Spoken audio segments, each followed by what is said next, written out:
வணக்கம் நேயர்களே, நான் சண்முகம். வணக்கம். எங்கேயோ பார்த்த மாதிரி இருக்குல்ல, ஒரு 3 வருஷம் முன்னாடியா இல்லை ஒரு வருஷம் முன்னாடி நம்ம சேனலில் பண்ணியிருப்பாரு. இன்றைக்கி நாங்கள் 2 பேரும் சந்திச்சுக்கான முக்கியமான காரணம் என்னென்னா, அவர் பேரே சொல்ல, நம்ம கூட இருக்க பேர் தினேஷ் அண்ணா. வணக்கம். வணக்கம். ஓகே, ஸோ இன்றைக்கி என்ன விஷயமா பேச வந்திருக்கோம் அப்படின்னா ரீசெண்ட் டைமில் ஒரு பிரச்சனை போயிட்டுருக்கு. என்ன அப்படின்னா அரசு கல்லர்கள் பள்ளி அப்படின்றது ஒரு 300 ஸ்கூலுக்கிட்ட இருக்குது. சரிங்களா?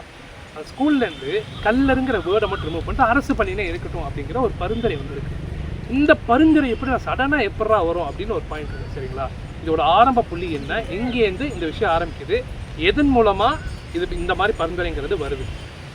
அதாவது நீதிபதி ஓய்வு பெற்ற முன்னாள் நீதிபதி சந்துரு சார் என்னென்னா ஒரு பரிந்துரை பண்ணியிருக்காங்க. என்ன பிரச்சனை, நான்குநேரியில் ஒரு மாணவர் பிரச்சனை. அந்த பிரச்சனைக்கு அவர் ஆய்வு பண்ணி ஒரு அறிக்கை தர சொல்லியிருக்காங்க. நான்குநேரி தென் மாவட்டத்தில் அந்த பக்கம் இருக்குது. மதுரை, தேனி, திண்டுக்கல் இந்த 3 மாவட்டத்தில் இல்லை நான்குநேரின்றது. நான்குநேரி பள்ளி பள்ளி கல்வித்துறையின் கீழே இங்கே வருது. கல்லர் சீரமைப்பு துறையின் கீழே ஒரு மதுரை, தேனி, திண்டுக்கல் போன்ற மாவட்டங்களில் ஒரு 297 பள்ளி கூட நடந்துக்கிருக்கு. அந்த பள்ளி கல்வித்துறை வேறு, கல்லர் சீரமைப்பு துறை வேறு. இந்த இதுக்கும் அதுக்கும் சம்மந்தமே இல்லை. ஆனால் இப்போ கல்லர் சீரமைப்பு துறையின் கீழே இயங்குகிற பள்ளிகளில் பார்த்திங்கன்னா கடந்த 2 ஆண்டுகள்லையும் சரி, இதுக்கு முன்னாடி ஆண்டுகளையும் எடுத்து பார்த்திங்கன்னா 10ஆம் வகுப்பு 12ஆம் வகுப்பு திருச்சியில் அதிக சதவீதம், அதாவது பள்ளி கல்வித்துறையை காட்டில் அதிக சதவீதத்தில் எடுத்துக்கிட்டாங்க. இப்பேற்பட்ட சூழ்நிலையில் இது நார்மலாக பார்த்தோன்னா அதுக்கு கல்லர்ன்றது ஒரு ஜாதி பெயர் மாதிரி தெரியும். ஏன்டா ஒரு ஜாதிக்கு மட்டும் ஒரு பள்ளிக்கூடம் இயங்கணும்னு கூட சில பேர் நினைக்கலாம்.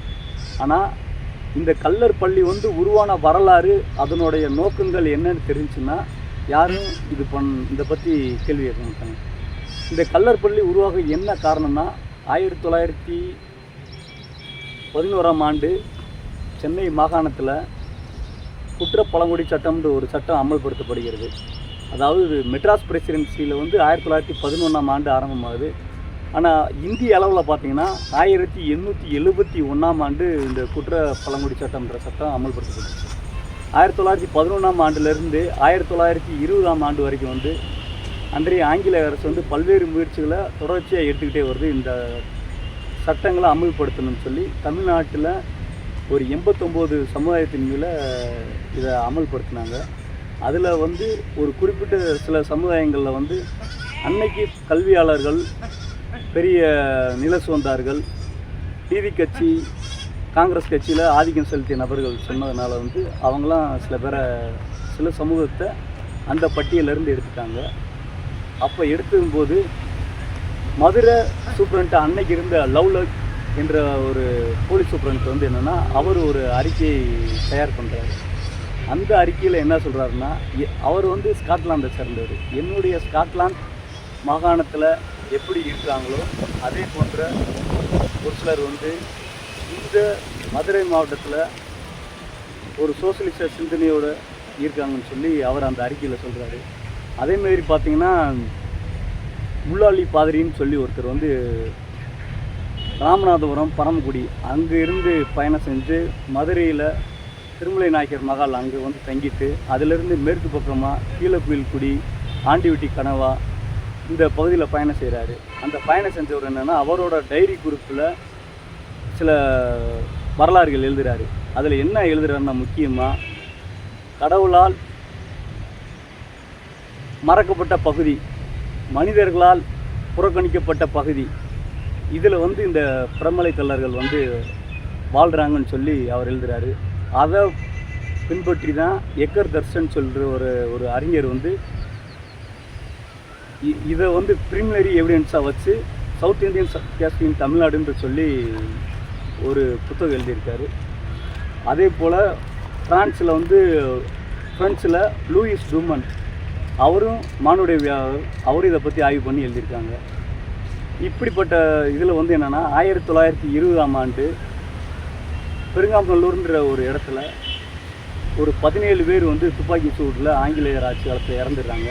இந்த பிரச்சனை இங்கிலாந்து பாராளுமன்றம் வரைக்கும் போய் அங்கே இருக்க பார்லிமெண்ட்டில் இந்த மக்களுக்கு கல்வி, வேலைவாய்ப்பு, விவசாயம் இதெல்லாம் முன்னேற்றணும்னு சொல்லி அன்றைய அரசு முடிவு பண்ணி தமிழ்நாட்டில் குறிப்பாக அன்றைய மெட்ராஸ் பிரசிடென்சியில் இருந்த மதுரை மாகாணத்தில் சுமார் 164 பள்ளிகள், இருபாலார் படிக்கிற பள்ளிகள் ஒரு 148, பெண்கள் படிக்கிறது ஒரு 16 பள்ளிகளும் 1920ஆம் ஆண்டிலேயே 164 பள்ளிகள் ஆரம்பிக்கப்பட்டன. அதுபோக விவசாயிகளுக்கு நிலமும் கொடுத்தாங்க, கூட்டுறவு சங்கமும் அன்னைக்கு ஆரம்பித்தாங்க. அதுபோல் சாரணர் படை அன்னைக்கு இந்த பள்ளிக்கூடத்தில் அமைச்சு வேல்ஸ் இளவரசர் மெட்ராஸ் மாகாணத்துக்கு வந்து மதுரை வழியாக உசிலம்பட்டி வர வரைக்கும் இந்த சாரணர் அணிவகுப்பு படை வந்து அவங்கள வரவேற்று இந்த மாணவர்கள் வந்து கல்லர் பள்ளியில் படித்த மாணவர்கள் அவங்கள அணிவகுத்து கூப்பிட்டு வந்தாங்க. இதில் முக்கியமாக என்னென்னா, இப்படிப்பட்ட பள்ளிக்கூடத்தை வந்து எப்படி கட்டினாங்கன்னா, அன்றைய ஊர் பெரியவர்கள், இந்த பிரமலகல சமுதாயத்தில் படித்தவர்கள், ஊர் பெரியவர்கள் இவங்களாம் வந்து என்னென்னா தலைக்கட்டு வரின்னு ஒரு வரி நிர்ணயம் பண்ணி ஒவ்வொருத்தரும் வரி கொடுக்கணும்னு சொல்லி இடம் கொடுத்து அவங்களே அந்த கன்ஸ்ட்ரக்ஷன் எல்லாமே பாடுவிட்டாங்க. தலைக்கட்டு வரினா அந்த ஊரில் இருக்க எல்லா வரியும் ஒரு வரி, வீட்டுக்கு இவ்வளோ வரி, பணம் இருக்கிறவங்க கொடுத்தாங்க, பொருளாக கொடுப்பாங்க, சில பேர் உடல் உழைப்பாக கொடுப்பாங்க, இதெல்லாம் பண்ணாங்க. அந்த பள்ளியை வந்து யார் மேனேஜ் பண்ணார்னா, அன்றைக்கி இருக்க கிறிஸ்துவ மிஷினரி அவங்களும் ஜில்லா போர்டு வந்து அந்த பள்ளி எப்படி நடத்துகிற விஷயத்தை பயன்படுத்திக்கிட்டாங்க. வெளியிலேருந்து பார்க்குற மாதிரி கல்லர்கள் பண்ணினா கல்லர்கள் தான் ரூல் பண்ணாங்க, கல்லர் தான் அதை ஆர்கனைஸ் பண்ணாங்க கிடையாது. இல்லை, அதாவது கல்லர் காமன் ஃபண்டுன்ற ஒரு இது மூலியமாக கல்லர் பொது நிதி எல்லாரும் வசூலித்து அந்த பணத்தால் போட்டுனாங்க. மேனேஜ்மெண்ட் போர்டில் இருந்தது கிறிஸ்டியன்ஸ், கிறிஸ்துவ மிஷினரி, அன்னைக்கு இருக்க கவர்மெண்ட், அன்னைக்கு பிரிட்டிஷ் கவர்மெண்ட் இதெல்லாம் பண்ணி தான் இந்த பள்ளி வருது. கல்லர் காமன் ஃபண்ட் வந்து 1967 வரைக்கும் தொடர்ச்சியாக இயங்கி வந்துதான் இருக்குது. அப்போ அந்த ஸ்கூல் பேர் என்ன வந்துச்சு? கல்லர் பள்ளின்னு இருந்துச்சு. அப்போ கல்லர் பள்ளி. ஆமாம். இப்போ வந்து இது வந்து அரசு கல்லர் பள்ளின்னு இருக்கு. இப்போ வந்து அரசு இப்போ கல்லர் பள்ளி, அரசு கல்லர். இதில் ஒன்றா இந்த மக்கள் வந்து என்னென்னா டிஎன்டி டினோட்டிஃபைட் ட்ரைப்ஸ்ன்னு சொல்லி அரசாங்கம் வந்து கொடுத்துருந்துச்சு இந்த மக்களை, குற்றப்புலனாய்வு சட்டத்தால் பாதிக்கப்பட்ட மக்களுக்கு. அதாவது 1979 வந்து அன்றைய அரசால் டினோட்டிஃபை கம்யூனிட்டின்றது எடுக்கப்பட்டுருச்சு. டிஎன்சின்னு மாற்றினாங்க, டினோட்டிஃபை கம்யூனிட்டின்னு மாற்றிடுறாங்க, மாற்றிடுறாங்க. இதனால என்ன ஒரு பிரச்சனைன்னு பார்த்தீங்கன்னா, இந்தியாவில் மற்ற மாநிலங்களில் இந்த குற்றப்பழங்குடி சட்டத்தால் பாதிக்கப்பட்ட மக்களோட வாழ்நிலையும் சமூக பொருளாதார நிலையும் பார்த்தீங்கன்னா மற்ற மாநிலங்களில் ரொம்ப அருமையாகவே பண்ணிக்கிருக்காங்க. உதாரணத்துக்கு சொன்னோம்னா, ஆந்திர பிரதேசில் ஸ்டூவர்ட்புரம்னு ஒரு செட்டில்மெண்ட்டே பண்ணியிருக்காங்க. இந்த குற்றப்பழங்குடி சட்டத்தால் பாதிக்கப்பட்ட மக்களுக்கு அவங்களுக்கு கல்வி, வேலைவாய்ப்பு இதெல்லாம் கொடுத்து ஒரு நகரத்தை உருவாக்கி, அன்னைக்கு அவங்க வேலை பார்த்த தொழிற்கூடங்களில் அந்த குற்றப்புலங்குடி சட்டத்தால் பாதிக்கப்பட்ட மக்களுக்கு அந்த தொழிற்சாலையை பிரித்து அவங்களுக்கு இடமாவே கொடுத்துறாங்க. அந்த ஃபேக்ட்ரியெல்லாம் அந்த நிலத்தெல்லாம் அந்த மக்களுக்கே கொடுத்துறாங்க. இன்றைக்கி ஆந்திராவில் பார்த்தீங்கன்னா ட்ரைப்ஸ் வெல்ஃபேர் எஜுகேஷன் சொல்லி ஒரு 2000க்கு மேலே பள்ளியை வந்து இந்த குற்றப்புலங்குடி சட்டத்தால் பாதிக்கப்பட்ட மக்களுக்காக மிக சிறப்பாக பயன்படுத்திக்கிட்டாங்க. இதே போல் பார்த்திங்கன்னா ராஜஸ்தான், மத்திய பிரதேசத்தில் இந்த குற்றப்பழங்குடி சட்டத்தால் பாதிக்கப்பட்ட சமுதாயத்திலேருந்து வளர்ந்தவங்க இன்றைக்கி பார்த்திங்கன்னா இந்தியாவில் அதிக IAS, IPS போன்ற UPSC எக்ஸாமில் அதிகமாக படித்து வேலைக்கு வந்துருக்காங்க. ஆனால் தமிழ்நாட்டில் இந்த குற்றப்பழங்குடி சட்டத்தால் பாதிக்கப்பட்ட IAS, IPSஸை பார்த்தோம்னா விரல் விட்டு கூட நம்ம எண்ண முடியாது. என்ன காரணம்னா, அந்த டிஎன்டி மக்களை பூரா அவங்க ஷெட்யூல் ட்ரைப்ஸ், ST, SNT என்ற கேட்டகரியில் வரதுனால மத்திய அரசோட அந்த பழங்குடிக்கான வேலை வாய்ப்பில் அவங்களாம் உள்ளே போயிடறாங்க. ஆனால் தமிழ்நாடு அரசு நம்ம சமூக நீதி பேசிக்கிட்டு இந்த மக்கள் வந்து ஆங்கிலேயர் ஏகாபதியத்திலிருந்து இன்னைக்கு வரைக்கும் பார்த்திங்கன்னா தொடர்ச்சியாக இந்த அரசாங்கத்தினால் பாதிக்கப்பட்டுட்டே இருக்காங்க. இவங்களோட வாழ்வு நிலையை ஏற்றிருக்காங்கன்னு திட்டங்களை தமிழக அரசு முன்னெடுக்கலாட்டியும் பரவாயில்ல. ஆனால் நாங்கள் என்ன சொல்கிறோன்னா, இந்த கல்லர் பள்ளி வந்து என்னென்னா பகலில் ஒரு பள்ளிக்கூடமாக இருக்கும், இரவில் பார்த்தோன்னா அது ஒரு சிறைச்சாலையாக இருக்கும். 18 வயசு அடைந்த எல்லாருமே அந்த சிறைச்சாலையில் போய் இருக்கணும் சாயந்தரம் ஆனால். அப்படி யாராவது வரலைன்னா அவங்கள வந்து ஜெயிலில் பிடிச்சி போட்டுருவாங்க. எதனால் அது மாதிரி இருக்கணும்? அதாவது என்னென்னா, அன்னைக்கு வந்து என்னென்னா இந்த அரசாங்கம் வந்து எந்த மக்கள்லாம் இந்த அரசாங்கத்தை பிரிட்டிஷ் காலத்தில் பிரிட்டிஷ் காலத்தில் யாரெல்லாம் வீரியமாக எதிர்க்கிறாங்களோ, அதாவது வந்து இது வந்து இந்த குற்றப்பழங்குடி சட்டம்ன்றது ஏதோ இந்தியாவில் மட்டும் வந்துட்டு தான் நம்ம கருதக்கூடாது. அதாவது ஆங்கிலேயர்கள், பிரெஞ்சுக்காரர்கள் எங்கெல்லாம் ஆண்டார்களோ அங்கே அந்த பூர்வடி மக்கள், பழங்குடி மக்களில் 1700களிலேருந்தே இந்த சட்டத்தை அமல்படுத்திருக்காங்க. ஒவ்வொரு நாட்டிலையும் இந்தியாவில் தான் பண்ணுறாங்க. அவளோட என்னென்னா, இந்த மக்கள் வந்து ரொம்ப அக்ரெசிவாக இருக்காங்க, இவங்களும் ஒரு தேசிய நீரோட்டத்தில் இந்திய சுதந்திரத்தில் அந்த மக்களோட ஒன்றிணைச்சு பயணம் பண்ணுனா நம்மளை எளிதில் வந்து இந்தியா விட்டு விளையாட்டுருவாங்க. அதனால இந்த மக்களை பூரா நம்ம தனிமைப்படுத்தணும்.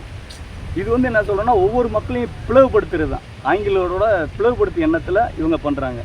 இந்த மக்கள் வந்து என்னென்னா காவல் குழின்னு சொல்லுவாங்க. சு வெங்கடேசன் மதுரை நாடாளுமன்ற உறுப்பினர் இருப்பார். காவல் கோட்டம் அந்த புத்தகம் எழுதுறதுக்கு அந்த இன்ஸ்பிரேஷனே வந்து காவல் குழின்னு ஒரு சிஸ்டம் தமிழ்நாட்டில் இருந்துச்சு. அதாவது என்னென்னா, இந்த பிரமலை கல்லர்கள் வந்து என்னன்னா வேலு நாச்சியார் படையிலையும் சரி, புலித்தேவன் படையிலையும் சரி, பல்வேறு படைகளில் படை வீரர்களாக இருந்தவங்க.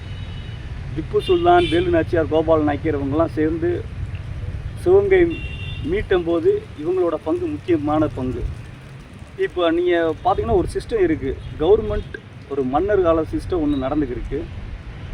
மன்னர்கள்னால் நம்ம முகலாய மன்னர்கள் இந்த மன்னர்கள் மாதிரி இல்லை. இது வந்து என்னென்னா ஒரு சின்ன சிஸ்டம் தான். மன்னர்கள் தமிழ்நாட்டில் வந்து குறுநில மன்னர்கள் நம்ம சொல்லுவோம். அந்த சிஸ்டம் இருந்துருக்கு.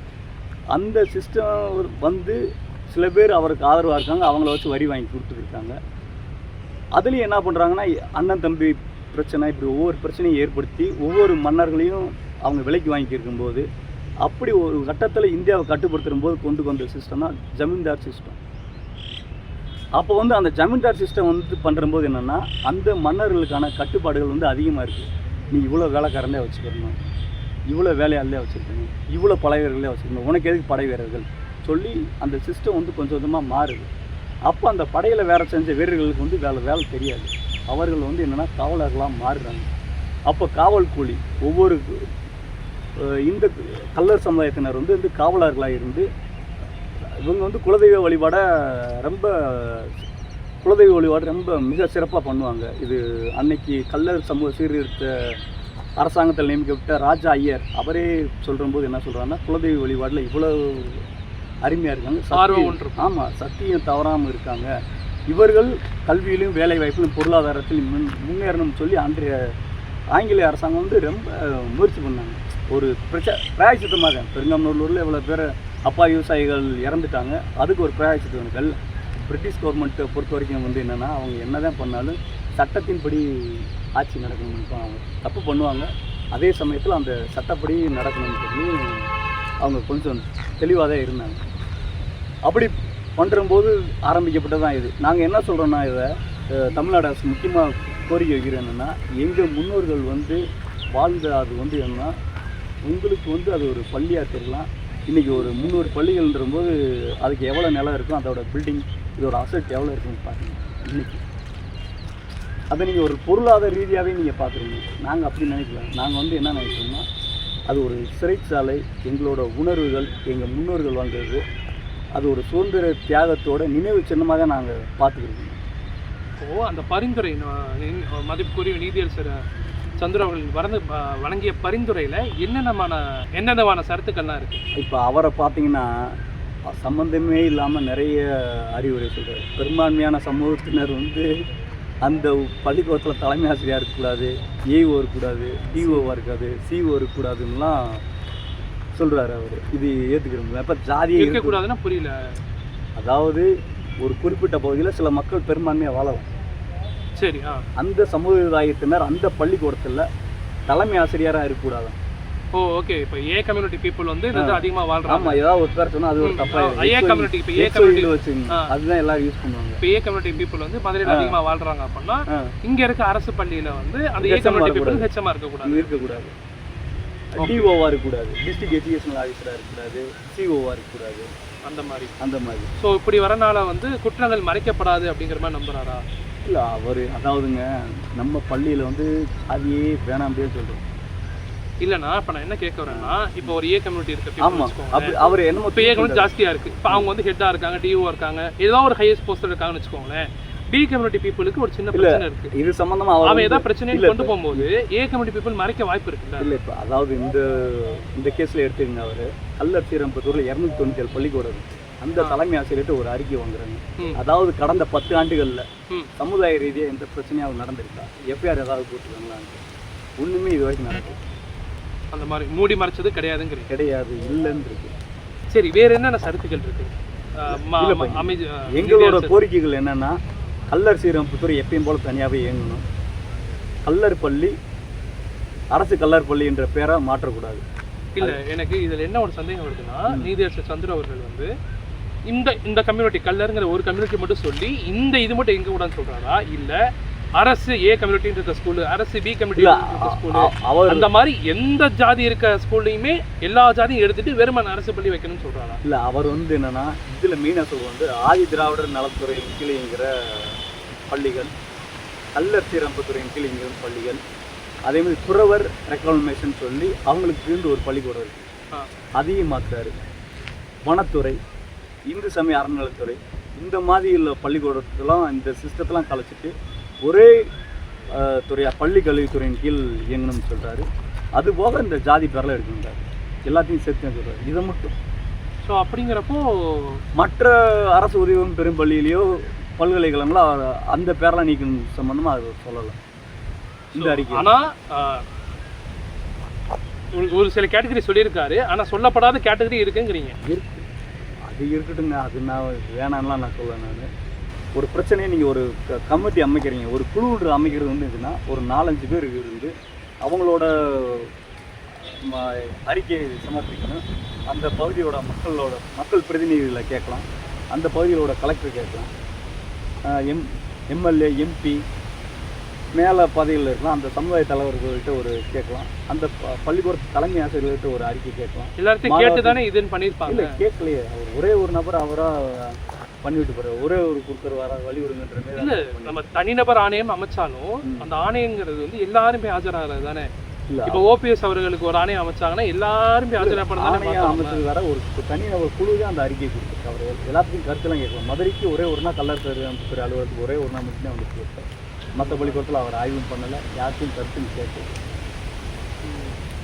எல்லாருக்கும் கருத்து கேட்கணும்னு சொல்லி இந்த குற்றப்புறங்குடி சட்டத்தோட தொடர்ச்சி தான் ஹேபிச்சுவல் அபண்டன்ஸ் ஆக்ட். அதாவது தமிழ்நாட்டில் தான் இந்தியாவில் முதல் நீக்கிறாங்க இந்த சட்டத்தை, அதுக்கு பின்னாடி இந்தியா முழுக்க நீக்கிறாங்க. அந்தோட சட்டத்தோட தொடர்ச்சி தான் அந்த சட்டம். அதில் பாதிக்கப்பட்ட ஒருத்தரோட பற்றின கதையை தான் நம்ம எல்லோரும் கொண்டாடுறோம். ஆனால் இந்த சமுதாயத்தில் பிறப்பால் உயர்வு தாழ்வு கருவது தவறுன்னு சொல்கிறோம். ஆனால் இதை இந்த சமுதாயத்தில் பிறந்தாலே குற்றவாளின்னு சொல்லி பானின் கிரிமினல் சொல்லி ஒரு மிக கொடுமையான சட்டத்தால் பாதிக்கப்பட்ட இதை நீங்கள் 2 லட்சம் படையெடுத்தாலும் உங்களால் எடுக்க முடியாது. ஸோ அவர் கொடுத்த பரிந்துரைகளில் ஒரு பரிந்துரை யோசிச்சு பாருங்க, ஒரு 18 வயசானா அவன் ஜெயிலில் தான் தூங்கணுன்றது எப்பேற்பட்ட ஒரு கொடுமையான. இல்லை, அது குறிப்பிட்ட நபர்களா? இல்லை, குறிப்பிட்ட நபர்கள் எல்லாருமே அந்த சமுதாயத்தில் பிறந்த எல்லாருமே 18 வயசான. அதேமாதிரி அவன் பக்கத்து ஊருக்கு போகணும்னா கூட இன்னைக்கு பக்கத்து நாட்டு போனோம்னா பாஸ்போர்ட் வாங்குற, விசா வாங்குறோம். ஆனால் அவன் ராதாரி சீட்டு இருந்தால் தான் போக முடியும். இந்த சீட்டை கொண்டு போய் ராதாரி சீட்டுன்னு சொல்லுவாங்க. அந்த சீட்டோட பேர் இன்னைக்கு விசா பாஸ்போர்ட் இருக்குமே இருக்குல்ல, பாஸ் மாதிரி, அந்த சீட்டு இருந்தால் தான் அந்த சீட்டை கொண்டு போய் இரவானா அந்த ஊரில் இருக்க ஸ்கூலில் தங்கணும்னு சொல்லி அங்கே கையெழுத்து வாங்கிட்டு அடுத்த நாள் அங்கே கொடுக்கலன்னா அவனை தூக்கி உள்ள வச்சுருவான். இப்பேற்பட்ட கொடுமையான சட்டத்தால் பாதிக்கப்பட்ட மக்கள் யோசிச்சு பாருங்க. காலையில் அது பள்ளிக்கூடம், இரவில் பார்த்தா அது சிறைச்சாலை. அப்போ என்ன ஆகுனா, காலையில் நம்ம வாழ்க்கையை வாழ்றதுக்கு வேலைக்கு போயாரு, இரவில் தான் நம்ம ஃபேமிலியோட டைம் ஸ்பெண்ட் பண்ணிக்கிறோம். இந்த காலகட்டத்தில் அங்கே அதுக்கான வாய்ப்புகளே கிடையாது. அப்பாவும் பிள்ளையும் சந்திக்கிறதுக்கான வாய்ப்புகள் குறைவு. ஏன்னா காலையில் ஒரு வேலைக்கு போடுவார், அவர் ஸ்கூலுக்கு போயிடணும். கட்டாய கல்வி 12 வயசு இருக்கிற மாணவர்களுக்கு கண்டிப்பாக ஸ்கூலுக்கு அனுப்பணும். ஸ்கூல் பண்ணுறதுன்னா ஜெயிலில் பிடிச்சி கொடுக்குறேன். இப்போது நான் வந்து எப்படி சொல்கிறது, நெறியாளங்கிறத தாண்டி ஒரு சாதாரண ஒரு குடிமகன் தான் இதில் நினச்சிக்கோங்களேன். ரொம்ப சாதாரணமான குடிமகன். இப்போ நான் வந்து ஒரு ஸ்கூலில் போய் சேரணும்னு ஆசைப்பட்றேன்.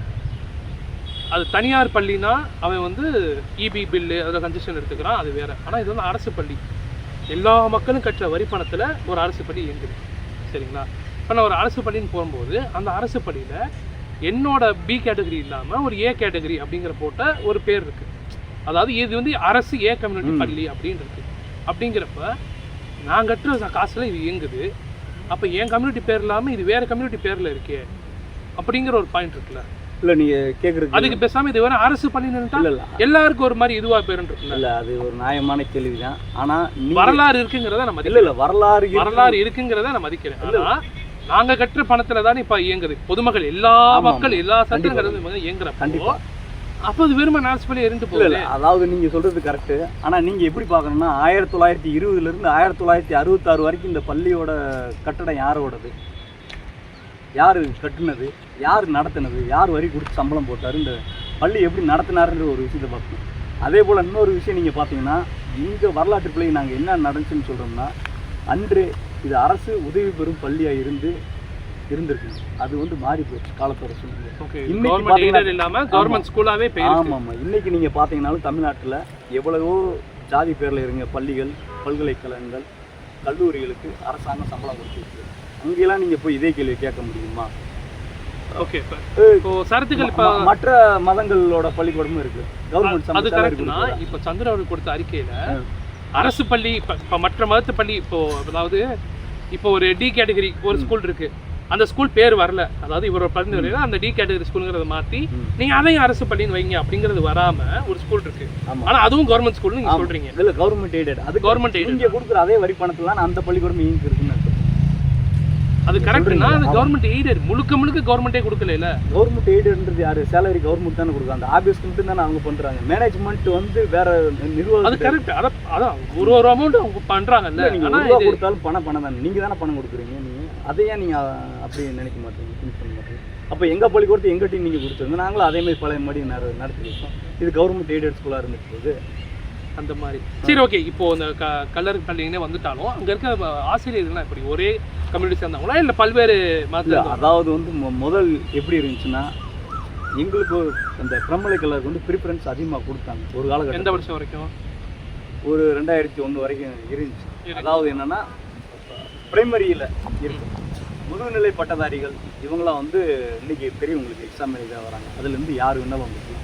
எத்தனையோ வேறு சமுதாயத்தை சேர்ந்தவர்கள் வந்து தலைமை ஆசிரியர்களாக இருந்திருக்காங்க. இன்றைக்கி கல்லர் சீரமைத்துறையில் இருக்க ஜாயின்ட் டைரக்டர், இதுக்கு முன்னாடி இருக்க ஜாயின்ட் டைரக்டர்லாம் மற்ற சமுதாயத்தில் இருந்து எல்லா சமுதாயத்துலேருந்து வராங்க. அது இந்த சமுதாயம் தான் வரணும்லாம் இல்லை. யார் எலிஜிபிளாக குவாலிஃபிகேஷனாக இருக்காங்களோ அவங்க யார் வேணாலும் வந்துருக்காங்க. அதுக்கு இதுக்கு சமயங்கள ஸ்டூடெண்ட்ஸ் வந்து எல்லாரும் தான் படிப்பாங்க. இந்த மாணவர்கள் தான் படிக்கணுங்களா இல்லை, அந்த பகுதியில் இருக்க எல்லா மாணவர்களும் அதில் படித்து பயன்படுத்திருக்கு. ஆனால் டீச்சர்ஸுங்கிறப்ப வந்து ஒரு இது இருந்துச்சு, பிரைமரியில் இருந்துச்சு, முன்னாடி இருந்துச்சு. ஆமாம். இப்போலாம் இந்த மாதிரி இருக்குது. இப்போ அன்றைக்கி டிஆர்பி வந்துருச்சு, எக்ஸாம் வந்துருச்சு, எல்லாமே வந்துருச்சு. ஸோ கவர்மெண்ட் யாரை ரெசைன் பண்ணுறாங்களோ அவங்க தான் போகிறாங்க. ஸோ அதனால் இந்த இந்த இந்த இந்த கம்யூனிட்டி இந்த ஜாதி கேட்குறோம். ஒரு 8th வரைக்கும் எங்களுக்கு ஒரு யாரையும் போடக்கூடாது, ஒரு 75%. ஏன்னா ஆதி திராவிட பள்ளிகளில் இதே நிலைமை தான் இருக்குது. அங்கே வந்து 75% வந்து என்னன்னா ஆதி திராவிட. ஸோ இந்த மாதிரி வரப்போ மற்ற இனத்தை சேர்ந்த வகுப்பு இதுவாக இருக்குல்ல. இல்லை, அப்படி பார்த்தீங்கன்னா நீங்கள் சமூக நீதின்றது என்ன, சோசியலி எஜுகேஷனலி எக்கனாமிக்கலி வீக்கர் செக்ஷனை வந்து அப்ளிக் பண்ணுறது சமூக நீதி. ஆமாம், அதுதான் நாங்கள் கேட்குறோம். இப்போ இந்த பிரிட்டிஷ் அரசோட நோக்கம் நிறைவேறிச்சா?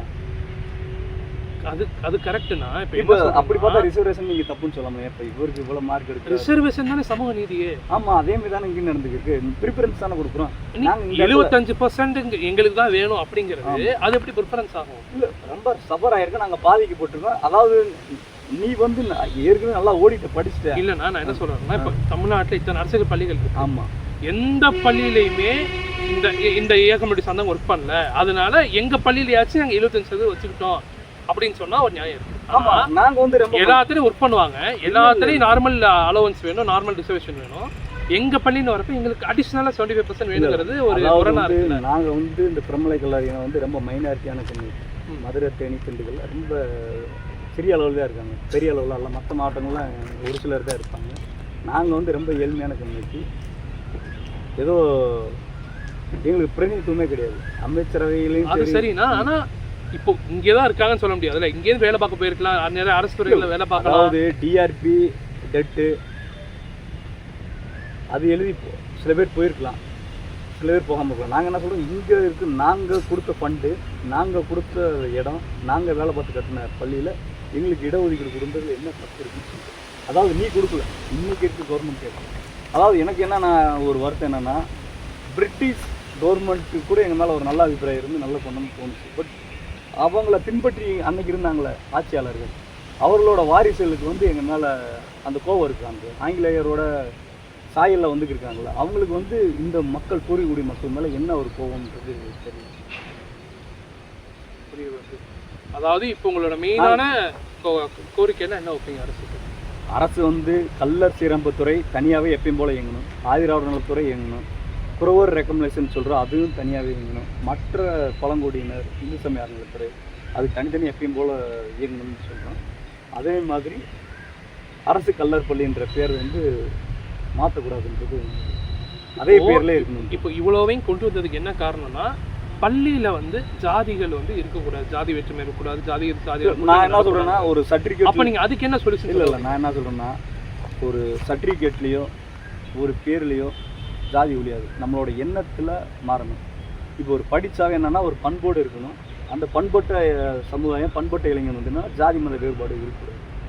அப்படி தான் கொண்டு அது நம்ம இப்போ இல்லை அதுக்கு நீங்கள் கிளாஸஸ் வைங்க, கவுன்சிலிங் கொடுங்க, நல்ல சமூக நீதி நன்னெறி பாடங்கள்லாம் வந்து கொண்டு வாங்க. மாணவர்களுக்கு வந்து படிக்கிறபோது என்னென்னா ஒரு 12 வருஷம் அவனை படிக்க வைக்கிறீங்க, அந்த படிக்க வைக்கிறபோது அவனை நல்வழிப்படுத்துகிற இப்போ தமிழில் எவ்வளோ நீதி நெறிகள் நன்னெறி கதைகள்லாம் இருக்குது, அதை அவனை சொல்லி கொடுத்து இன்ஸ்டியூஷனில் ஒரு மத ரீதியாக ஒரு காலேஜ் இருக்குது, ஒரு கிறிஸ்டின் காலேஜ் நடத்துகிறாங்க, ஒரு முஸ்லீம் காலேஜ் நடத்துகிறாங்க, ஒரு ஜெயின் நடத்துகிறாங்க, மற்ற சமுதாயம் நடத்துகிறது. அப்போ அதை போல எடுத்துருவீங்களா?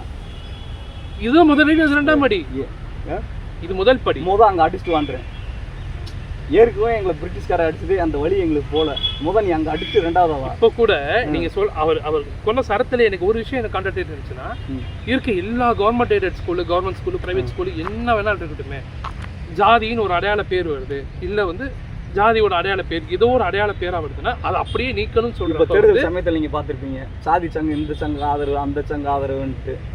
சொசைட்டி ஆக்டில் நீங்கள் தானே ரிஜிஸ்ட்ரேஷன் பண்ண வரீங்களா, அந்த சாதி சங்கத்தெல்லாம் தடை பண்ணலாம்ல. அந்த சாதி சங்கம் ஆதரவுன்னு ரெட்டல் பேர் வாங்கி வச்சுக்கிட்டு பேட்டி மட்டும் கொடுக்குறீங்க நீங்கள், அப்போ உங்களுக்கு ஜாதி தரலையா?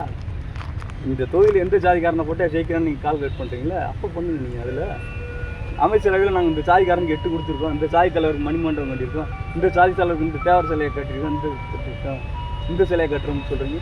அப்போ நீ பாரு எடுத்தா மொத்தமாயிடுறா. அப்போல்லாம் எங்கே போச்சு உங்கள் சோசியல் ஜஸ்டிஸ்?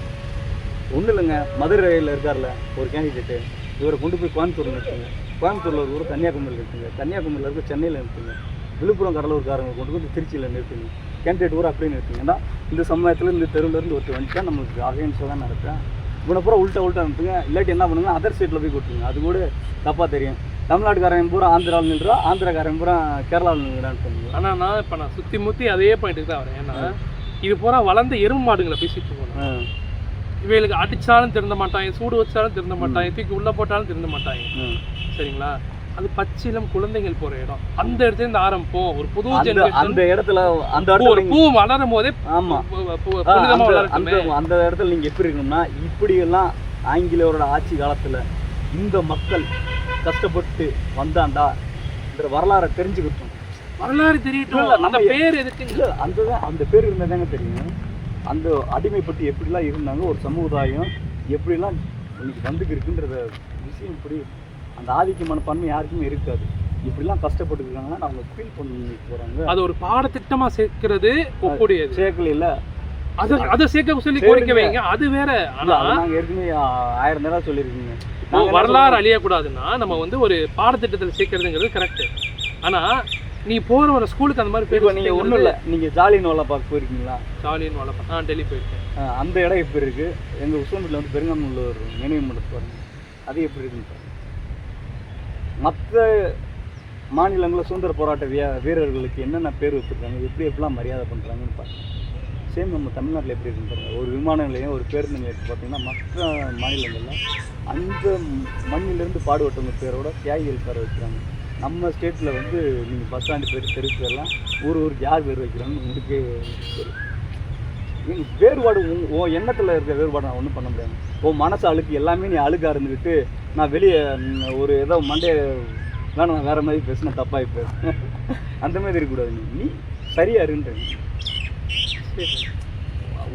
ஒரு இனக்குழுங்க, நீங்கள் அதை ஏன் தப்பாக எடுத்துக்கிறீங்க? ஒரு இனம், தமிழ் இனம்ன்றது ஒரு இனம், மலையாளி இனம்ன்றது ஒன்று, கன்னடம்ன்றது ஒரு இனம், திராவிடன்றது ஒரு இனம், இந்தியன்றது ஒரு இனம், ஆசியன்றது ஒரு இனம், திரும்ப உலகம் இப்படி போங்க. நீங்கள் ஒரு வெள்ளைக்காரன் ஒரு பேர் வச்சுருக்கேன், ஆனால் ஸ்காட்டிஷாகவே இருக்கேன், ஜெர்மனிக்காரன் ஜெர்மனாக இருக்கேன், இட்டாலிக்காரன் இட்டாலியாக இருக்கேன், ஃப்ரான்ஸ்காரன் இருக்கேன், பேரெல்லாம் மாற்றணும் XYZ மேட்ச். இப்போது தமிழ்நாட்டில் ஒரு ஜாதியாக பார்க்காம ஒரு அடையாளமாக பாருங்கடா, பேரை பாருங்கடா. ஒன்றும் இல்லை, இப்போ உங்கள் IAS IPSலாம் பார்த்தீங்கன்னா பேருக்கு முன்னாடி ஒரு கம்யூனிட்டி போட்டிருக்காங்க, அதை நீ கல்வெட்டில் பூரா போடுற ஒரு அப்போ உனக்கு தெரிய மாட்டேன். இப்போ நீ சொல்லி ஸ்டேட்டில் வந்தால் அவன் பேர் கட் பண்ணுன்னு சொல்லு முடியுமா? தினேஷனாட்ட பேசணும், அவரோட கோரிக்கைகளையும் கேட்டோம். ஒரு குறிப்பிட்ட மக்கள் கூட்டத்தோடதுன்னு வச்சுக்கோங்களேன், ஒரு குறிப்பிட்ட மக்கள் பிரிவு அவங்களோட நம்பிக்கையாக அது இருந்துக்கிட்டு வருது. அதனால் இப்போ வந்து 10-50 ரூபா இருக்க கவர்மெண்ட் ஏஜென்சிக்கூடிய எல்லாத்தையும் எடுக்க சொல்கிறோம் அப்படிங்கிறது வந்து அது ஒரு பாயிண்ட்டு. இந்த சங்கங்கள் கீழே டிஃப்ரெண்ட் போர்டு கீழே இப்போ வக்ஃபு வாரியம்னா அது கீழே சில காலேஜஸ் வரும். ஸோ அந்த மாதிரி இந்த மாதிரி வாரியத்து கீழே வர சில ஸ்கூல்ஸை மட்டும் நீங்கள் ஹிந்து வாரியத்து கீழே வருது. ஸோ அந்த மாதிரி இந்த சில ஸ்கூல்ஸுக்கு மட்டும் நம்ம எடுக்கிறோம் அப்படின்னு சொல்லும்போது வந்து அது மொத்தமாக எடுக்கிறோங்கிறத பார்க்குறது வந்து வேறு மாதிரியான விதம். ஆனால் இப்படி குறிப்பிட்ட இதுன்னு சொல்லி நம்ம செக்ஷன் வரையும் எடுக்கும்போதுங்கிறது வந்து அது என்ன ஆகுதுன்னா அப்போது என்னடா எனக்கு மட்டும் என்னையை மட்டும் எடுக்கிறீடா அப்படிங்கிற மாதிரி ஒரு டிஃப்ரெண்ட்டான ஒரு பார்வை வந்து அங்கே கிரியேட் ஆகுது. 1000 தான் பிஞ்சு வளர்கிற இடம், அந்த இடத்துல நம்ம என்னதான் இருக்க வேணும்னு நினச்சாலும் அந்த குறிப்பிட்ட மக்களுக்கு இப்போ ஏ கம்யூனிட்டினா ஏ கம்யூனிட்டி, பினா பி, சினா சி, டினா டி, அந்த கம்யூனிட்டி மக்களுக்கு வந்து அது அடையாளமாக இருக்குது. நீயே அதை ஜாதியாக பார்க்குற, நானே பார்க்கல அது ஜாதியாக, நீ எல்லாம் ஜாதியாக பார்க்குற, அது வாட்டி இங்கிட்ட ஒரு ஓரமாக இருந்துட்டு போகுது. நீ அதை பெருசாக கூட பார்க்காது, கண்டுக்காம நீ வாட்டு உள்ளே உள்ளவா உள்ளே வேணா அவனை சொல்கிறானா அது அப்போ பிரச்சனை அப்படின்னு அவங்க சொல்கிறாங்க. ஸோ இந்த மாதிரி 2 வகையான பார்வை இருக்குது. இதுக்கு அரசாங்கம் என்ன முடிவு எடுக்குது அப்படிங்கிறத பார்ப்போம். ஏன்னா எந்த ஒரு ஆணையை எந்த முடிவை சப்போர்ட் பண்ணாலும் அந்த அரசாங்கிறது உடனே அப்படியா உடனே எடுத்துறையாலும் எடுக்க முடியாது கிடையாது. அதுக்கான ஒரு டைம் வரும். ஆனால் இந்த எதிர்ப்பு அப்படிங்கிறது வந்து எதுக்கு அப்படின்னா வந்து இந்த மாதிரியான விஷயங்களுக்கு தான்.